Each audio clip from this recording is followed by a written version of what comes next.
வெறுப்பு பிரச்சாரங்களை புறந்தள்ளி பொய் பிரச்சாரங்களை தவிர்த்து பிளவு வாதங்களை எல்லாம் ஒதுக்கி வச்சுட்டு நம்முடைய தமிழ் மக்கள் நாம் அத்தனை பேரும் ஒரே அணியில் நாம் திரள வேண்டும். ஆனால் இப்போ பார்த்தீங்கன்னா ஒன்றியத்தில் இருக்கக்கூடிய நாட்டை ஆள்றவங்களுக்கு இரக்க உணர்வுக்கு பதிலாக வெறுப்பு உணர்வு தான் அதிகமாக இருக்குது. குறிப்பாக தமிழ்நாடு மேலேயும் தமிழ்நாட்டு மக்கள் மீது. இயேசு பிறந்த காலகட்டத்தில் ஆட்சி செய்த ஒரு மன்னன், அந்த மன்னனுக்கு சுத்தமாக இரக்கமே கிடையாது. இயேசு பிறந்த செய்தியை அந்த மன்னன்ட்ட போய் சொல்கிறாங்க. இந்த நாட்டில் ஒரு குழந்தை பிறந்திருக்கு, அந்த குழந்தை எதிர்காலத்தில் மனித குலத்துக்கே வழிகாட்டியாகவும் தலைவனாகவும் உயரப் போகிறான் அப்படின்னு அந்த மன்னன்ட்ட போய் சொல்கிறாங்க இயேசு பிறந்த செய்தியை. அந்த செய்தி கேட்ட மன்னன் மகிழ்ச்சி அடையாமல் பொறாமைப்பட்டான். எங்கே அந்த குழந்தையினால தன்னுடைய ஆட்சிக்கும் அதிகாரத்துக்கும் ஆபத்து வந்துடுமோன்னு பயந்தான் அந்த மன்னன். உடனே அந்த நாட்டில் பிறந்த 2 வயதுக்கு உட்பட்ட எல்லா குழந்தைகளையும் கொல்ல உத்தரவிட்டான் அந்த மன்னன். தன்னுடைய ஆட்சி அதிகாரத்தை காப்பாற்றிக்க எந்த எல்லைக்கும் போகக்கூடியவனா அந்த மன்னன் இருந்தான். அந்த மன்னனுக்கு இருந்த பயம் மாதிரி இன்னைக்கு இந்திய ஒன்றியத்தை ஆண்டு கொண்டிருக்கக்கூடிய ஆட்சியாளர்களுக்கு நம்முடைய தமிழ்நாடு மேலேயும் தமிழ்நாட்டு மக்கள் மேலேயும் ஒரு பயம் இருக்கு. எங்க எல்லா மக்களும் ஒன்றா சேர்ந்துருவாங்களோ, அதனால தங்களுடைய அதிகாரம்லாம் பறி போயிடுமோன்னு ஒன்றிய அரசுக்கு நம்முடைய தமிழ்நாடு மீது பயம். மதம், மொழி, சாதியின் பேரால் வெறுப்புணர்வை வேணும்னே பரப்புகிறாங்க. நான் இங்கே மதுரையிலிருந்து உங்கள் முன்னிலையில் நான் உறுதியாக சொல்கிறேன், அவங்களுடைய எவ்வளவு முயற்சி பண்ணாலும் நிச்சயமாக தமிழ்நாட்டுக்குள்ளே அவங்களுடைய பிரித்தாள்ற சூழ்ச்சி எந்த நாள்லையும் வெற்றி பெறாது. அது தமிழ்நாட்டு மக்கள் அனுமதிக்கவே மாட்டாங்க.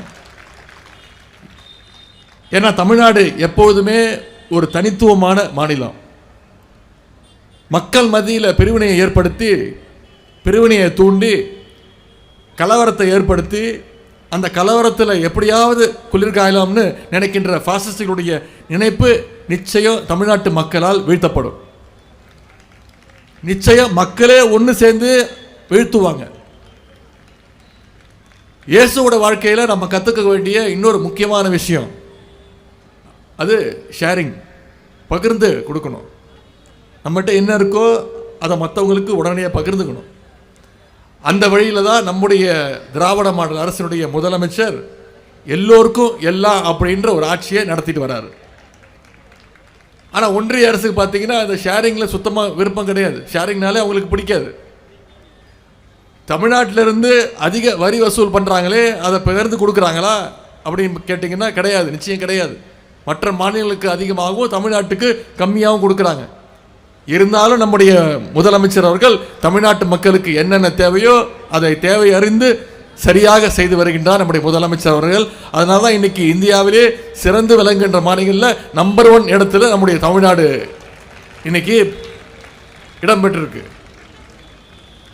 பாசிஸ்டுகள் எவ்வளவு கொடுமைகளை செஞ்சாலும் அதையெல்லாம் தாங்கிக் கொண்டு தமிழ்நாட்டுடைய தனித்தன்மையை, மத சார்பின்மையை நம்முடைய திராவிட முன்னேற்ற கழகமாக இருந்தாலும் சரி, நம்முடைய திராவிட மாடல் அரசாக இருந்தாலும் சரி, நிச்சயம் காப்பாற்றும், எந்த நேரத்திலையும் காப்பாற்றுன்ற உறுதியை இங்கே நான் உங்ககிட்ட அளிக்கின்றேன்.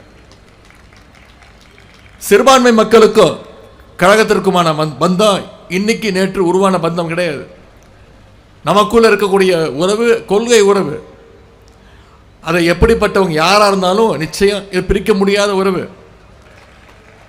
இன்னைக்கு கிறிஸ்மஸை கொண்டாட, கிறிஸ்மஸ் வாழ்த்துக்களை பகிர்ந்து கொள்ள நான் இன்னைக்கு உங்களை சந்திக்கிறதுக்கு இங்கே வந்திருக்கேன். அதே மாதிரி ரம்ஜான் வந்துச்சுன்னா நீங்களும் நானும் இஸ்லாமிய சகோதரர்களை சந்தித்து நம்முடைய வாழ்த்துக்களை பரிமாறிக்கொள்வோம். தமிழர்கள் அப்படின்ற உணர்வோடு பொங்கல் விழாவையும் நாம் அத்தனை பேரும் சேர்ந்து ஒன்றா கொண்டாடுவோம். இதுதான் தமிழ்நாடு. இதுதான் தமிழ்நாட்டு மக்களுடைய ஒற்றுமை. இந்த சகோதரத்துவம், சமத்துவம், சமூக நீதி, மதச்சார்பின்மை ஆகியவை தான் நம்முடைய தமிழ்நாட்டுடைய அடையாளங்கள். ஆகவே வந்திருக்கக்கூடிய கிறிஸ்தவ பெருமக்கள் உங்களை எல்லாம் நான் கேட்டுக்கொள்வது, வெறுப்பு பிரச்சாரங்களை புறந்தள்ளி பொய் பிரச்சாரங்களை தவிர்த்து பிளவு வாதங்களை எல்லாம் ஒதுக்கி வச்சுட்டு நம்முடைய தமிழ் மக்கள் நாம் அத்தனை பேரும் ஒரே அணியில் நாம் திரள வேண்டும்.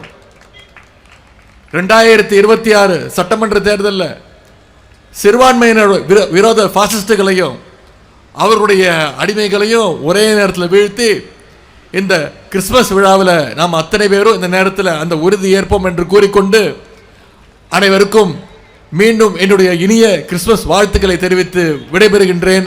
நன்றி, வணக்கம்.